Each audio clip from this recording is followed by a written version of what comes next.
ಮಂಗಳೂರು ಇಂದು ಶರವೇಗದಲ್ಲಿ ಅಭಿವೃದ್ಧಿ ಹೊಂದುತ್ತಿರುವಂತಹ ನಗರದ ಬಹುತೇಕ ರಸ್ತೆಗಳು ಕಾಂಕ್ರೀಟೀಕರಣಗೊಳ್ತಾ ಇರುವುದು ಸಂತಸದ ವಿಚಾರ. ಆದರೆ ಕೆಲವು ಗುತ್ತಿಗೆದಾರರು ತಮ್ಮ ಜೇಬು ತುಂಬಿಸಿಕೊಳ್ಳುವ ಕಾರಣಕ್ಕೆ ಕಾಂಕ್ರೀಟೀಕರಣ ಕಾಮಗಾರಿಯನ್ನ ಯಾವುದೇ ಮುಂದಾಲೋಚನೆ ಇಲ್ಲದೆ ಮಾಡಿರುವುದರಿಂದ ಈ ಮಾರ್ಗದಲ್ಲಿ ಸಂಚರಿಸುವವರು ಆತಂಕದಲ್ಲಿ ತೆರಳಬೇಕಾಗಿದೆ. ಇದಕ್ಕೊಂದು ನಿದರ್ಶನವೇ ಮಂಗಳೂರು ಮಹಾನಗರ ಪಾಲಿಕೆಯ ವ್ಯಾಪ್ತಿಗೆ ಒಳಪಟ್ಟಂತಹ ಸುರತ್ಕಲ್ ವಲಯ 8ನೇ ವಿಭಾಗದ ಚೊಕ್ಕಬೆಟ್ಟು 5ನೇ ವಾರ್ಡ್ನಲ್ಲಿ ಕೃಷ್ಣಾಪುರ ಮಠಕ್ಕೆ ಸಂಚರಿಸುವಂತಹ ರಸ್ತೆ.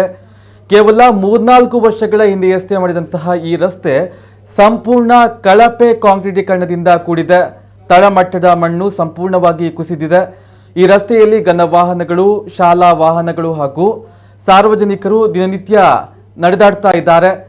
ಸ್ಥಳೀಯ ಕಾರ್ಪೊರೇಟರ್ ಸಂಸದ್ ಅಬುಬಕರ್ ಅವರ ಗಮನಕ್ಕೂ ಈ ವಿಚಾರವನ್ನು ತರಲಾಗಿದ್ದರೂ ಅವರು ಸ್ಥಳೀಯರ ಸುರಕ್ಷತೆ ಬಗ್ಗೆ ಏನೂ ಕ್ರಮವನ್ನು ಕೈಗೊಂಡಿಲ್ಲ. ಕಾಂಕ್ರೀಟೀಕರಣಗೊಂಡಂತಹ ರಸ್ತೆ ಕುಸಿಯುವ ಭೀತಿ ಒಂದಡಿಯಾದರೆ ತಳಭಾಗ ಸಂಪೂರ್ಣ ಸೀಳು ಬಿಟ್ಟಿದೆ. ಅಕ್ಕಪಕ್ಕದಲ್ಲಿ ರಸ್ತೆ ಕುಸಿಯದಂತೆ ಗೋಣಿಚೀಲಗಳನ್ನು ಪೇರಿಸಿ ಇಡಲಾಗಿದ್ದರೂ ಇದು ಅಪಾಯಕಾರಿಯಾದ ಸ್ಥಿತಿಯಲ್ಲಿ ಇದೆ. ಇನ್ನು ಕೆಲವೇ ದಿನಗಳಲ್ಲಿ ಮಳೆಗಾಲವು ಎದುರಾಗ್ತಾ ಇದೆ. ಭಾರಿ ಮಳೆ ಬಂದರೆ ಇದು ಇನ್ನಷ್ಟು ಕುಸಿದು ಹೋಗುವುದು ಖಂಡಿತ.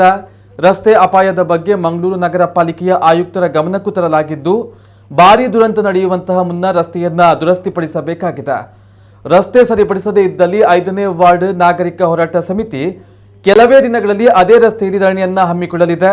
ಗುತ್ತಿಗೆದಾರರ ವಿರುದ್ಧ ಸೂಕ್ತ ತನಿಖೆ ನಡೆಸಿ ಕಪ್ಪು ಪಟ್ಟಿಗೆ ಸೇರಿಸಬೇಕು ಹಾಗೂ ತನಿಖೆ ಮುಗಿಯುವವರೆಗೂ ಯಾವುದೇ ಕಾರಣಕ್ಕೂ ಈ ಕಾಮಗಾರಿಯ ಬಿಲ್ ಪಾವತಿ ಮಾಡದಂತೆ ತಡೆ ಹಿಡಿಯಬೇಕು ಎಂದು 5ನೇ ವಾರ್ಡ್ ನಾಗರಿಕ ಹೋರಾಟ ಸಮಿತಿಯ ಸಂಚಾಲಕ ಶೈಫರ್ ಆಲಿ ಒತ್ತಾಯವನ್ನ ಮಾಡಿದ್ದಾರೆ.